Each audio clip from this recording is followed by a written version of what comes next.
Great ideas can come from anyone, anywhere in the world. And today's speaker agrees. Nilofer Merchant is a business strategist and technology expert who's worked with innovative companies like Apple and IBM. Through her 25-year career, she's found that the way ideas spread in an organization often depends on where power and value reside.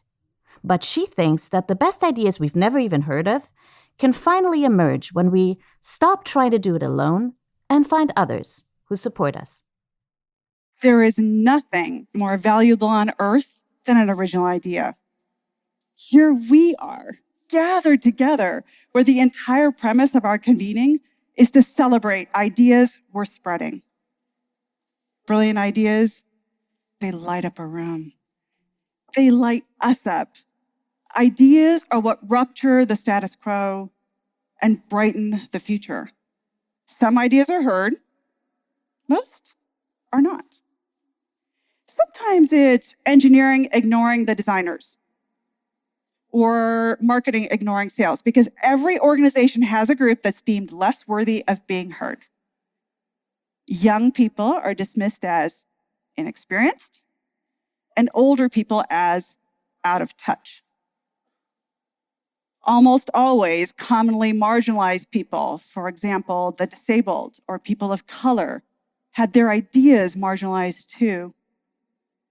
At most tables, the person who's heard, you'll recognize these. The one with the fanciest title, even if their ideas are last year's reruns, or the loudest and most alpha of leaders, denying the value of the quiet. When you have power, it means that that idea gets early encouragement. So your boss, your friends, whoever hear you and they say something like, "That's so original." They back you and they shape it so that idea gets developed enough to become a new reality. Those who are valued get to create value. And that leads to more results and more respect and more status. Loop to loop, up and up they go. The reverse trajectory is also true. Those who have low power get ignored or silenced. And then even if the same words are used, so like, "That's so original," the tone says they didn't actually hear you or it. We're not seeing all ideas. So what do we do about it? Let's go to solutions. Let's talk about what not to do. Don't go in alone. Here's why. Rosabeth Moss-Kanter of Harvard Business School studied onlys. So let's say the first woman leader in an organization, or let's say the only Black engineer. And she found 3 things constrain their ideas. 1, they feel watched, so they're super self-conscious. Try doing work that way. 2, they are excluded from all those social settings where trust and all that stuff happens, where work actually happens. 3rd, they feel extreme pressure to conform to the existing norms.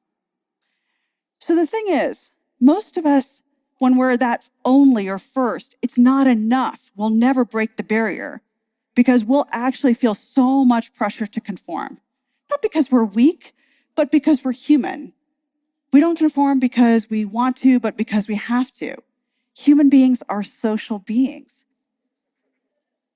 It is not about standing out in a crowd. It is about finding your crowd. As you find your people, you get 2 things. First, you get the power to incubate your idea, and second, you can grow it to be powerful enough to dent the world. So let's talk about incubation first. A woman had stood up after I'd given a talk a couple years ago, and she shared how she had just finished helping her husband accomplish his greatest dream by getting his music to the moon, literally on a NASA shuttle. And then she wanted his help with her big idea. And so she was asking, "What could I change to make that happen?" And I said to her, if the people around you don't support your ideas, maybe even shut them down altogether, don't change who you are. Change who you're with. Second reason to find your people, scale. Say you have a status quo changing idea. It's possible you could bend the will of the powers that be to you. it's just as likely that the status quo will want to squash, maybe even suffocate that lovely new idea. And now you can actually organize a crew based on what matters to you and what matters to them based on their onlyness, and actually figure out how to scale that idea. So as you find your purpose, you find your people. As you find your people, you find your power. These social, relational, human constructs, what I've just described, is what allows that individuality that we all have to actually be expressed in the world today as game-changing and power-changing. We often describe power as if it's, personal. So we'll say, he or she has power. Power is not simply personal. Power is profoundly social. And it's this insight that can tell us what to do next. How do we enable the onlyness of each of us to come out? We create those spaces, those social constructs that lets people, including yourself, to contribute from that spot in the world in which only they stand. That's how original ideas get their due. Each of us, each of you, stand in a spot in the world only one stands in.